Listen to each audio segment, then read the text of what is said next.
Hello everyone! Fantasy authors love to write about time travel, and fans dream of experiencing it. But what about people who didn't travel in time, but instead were forced to be stuck in it? They've been living for months and even years isolated from the world, while other people make history. Humankind moves on without paying attention to those who are left overboard, and for no reason, because their lives are some of the most interesting in the world. Anyway, better to see it for yourself. Let's get it on.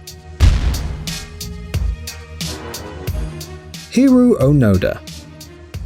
The Japanese Hiroo Onoda was born on March 19, 1922, and joined the Japanese Army in 1942. He was selected for special training and attended the Nakano School, a training center for intelligence officers. Onoda studied guerrilla warfare, philosophy, history, martial arts, propaganda, and secret operations. On December 26, 1944, he and a group of soldiers were sent to Lubang Island in the Philippines. Onoda's orders stated, among other things, that under no circumstances should he surrender. You'll see why we are stressing this. When American troops landed on the island on February 28, 1945, and the last Japanese fled, Major Yoshimi Taniguchi gave Lieutenant Onoda his last orders. Once again, he told him not to give up. It could take 3 years, maybe 5, but whatever happens, we'll come back for you, the Major promised. Banzai! Banzai! Banzai! Banzai!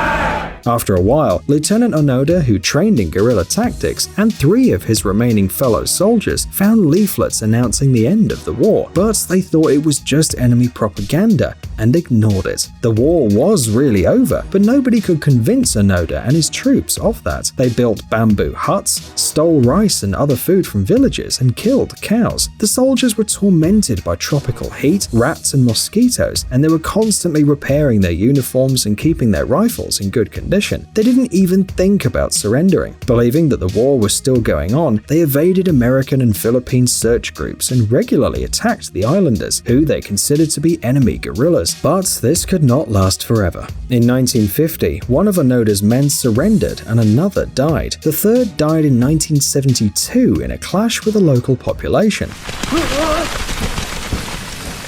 The lieutenant was then left alone. Perhaps Hiroo Onoda would never have returned from his war had it not been for the Japanese adventurer Norio Suzuki. Suzuki was convinced that the lieutenant, who had long been declared dead, had managed to survive in the jungle, which meant he had to be found. He did find him, and the search took only 4 days. Onoda and Suzuki then became friends, but the lone soldier still refused to surrender, saying that he was waiting for the order of a superior officer. Suzuki returned to Japan with photographs as evidence of what had happened. The Japanese authorities then tracked down Major Yoshimi Taniguchi, who was already a bookseller, and sent him to Onoda. To enhance the effect, he was accompanied by the brother of the lone soldier. Only after the former major freed Onoda from military duties did he agree to give up. The man saluted, surrendered his weapon, and cried. When Onoda arrived in Tokyo, he was a national hero. He was met by his aging parents and huge crowds of enthusiastic people. Sometime after, he was examined by doctors who found him in a surprisingly good condition. Onoda also received a military pension and signed a $160,000 contract for his memoirs because he really had a lot to tell. Just imagine 29 years of guerrilla warfare. Onoda died on January 16, 2014 at the age of 91, but his story is still an example of patriotism and incredible persistence. Mehran Karimi Nasseri. Many people would think that this is just an urban legend, and let's face it, it might as well be. Nevertheless, it is absolutely true. Moreover, something like this can happen to each of us, at least in theory.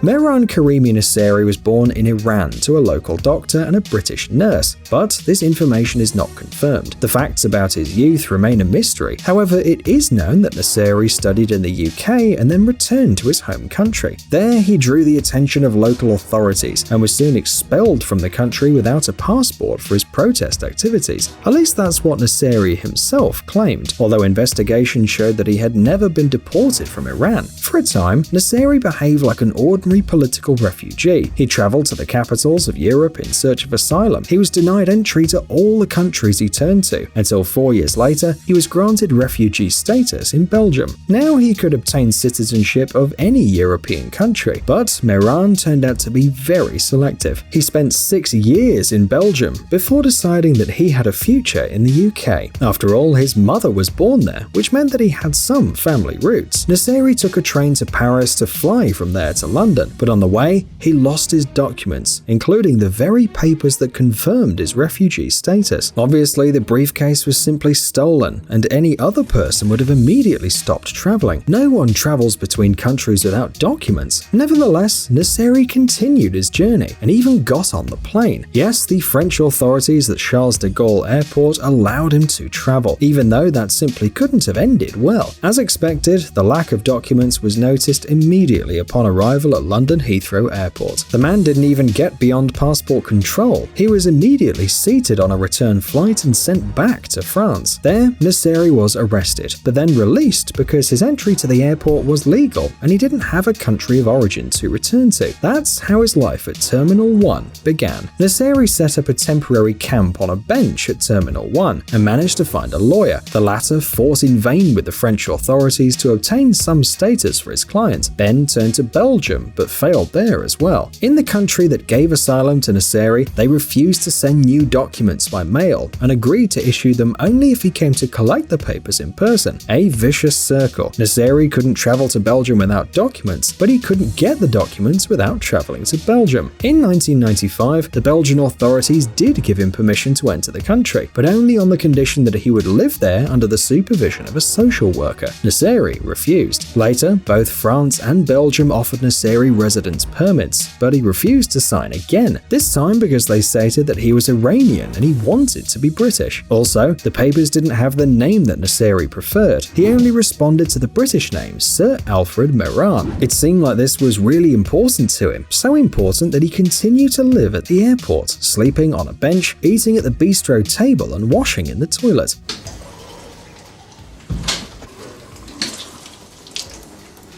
And this went on for 18 years. Despite these seemingly horrible conditions, Nasseri clearly felt safe in the terminal. He even built a unique relationship with the staff. For example, he was regularly visited by a doctor. All these years, the man spent reading, keeping a diary, and studying economics. He received food and newspapers from the airport staff, and also often met with journalists. Nasseri's stay at the airport ended in July 2006, when he was hospitalized and his house was dismantled. The man was later looked after by the French Red Cross. Nasseri lived in a hotel near the airport, and in 2008 he moved to a Parisian shelter where he still lives. And you probably think that you've heard a similar story somewhere before, a man forced to live at an airport for a long time. That's right, what happened to Nasseri is very similar to the movie Terminal. In 2003, the producer company DreamWorks paid the airport resident $250,000 for the rights to its history, but it was never used. Sergei Krikalev.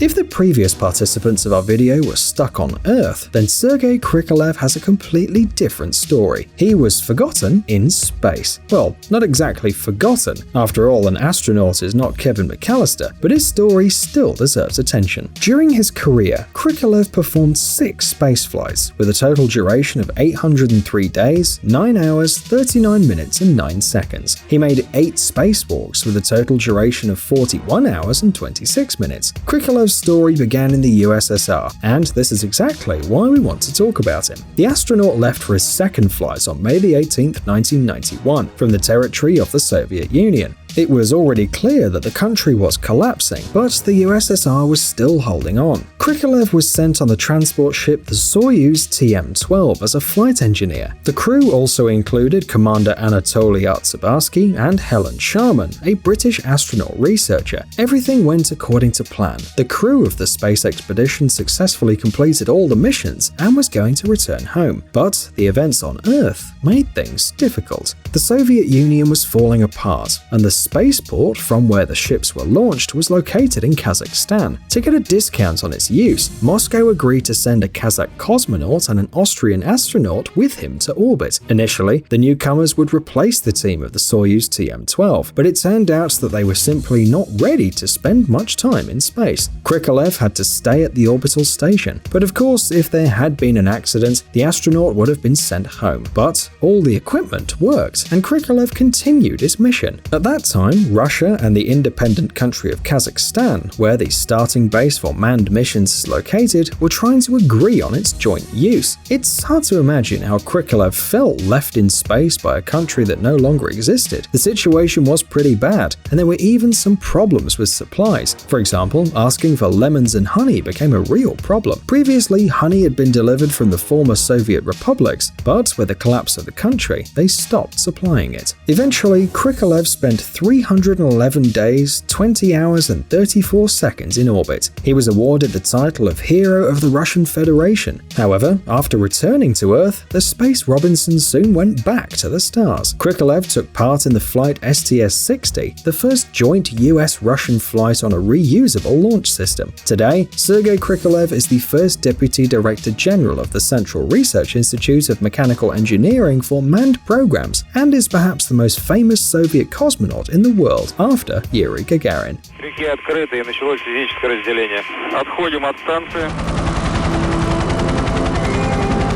Hey, stop being lazy, it's time to use that brain of yours. Welcome to Brain Time. Incredible facts from the past, the present, and even the future. The power of nature and wild animals, amazing facts and unsolved mysteries. You'll find all this and much more here. Subscribe now, you won't regret it.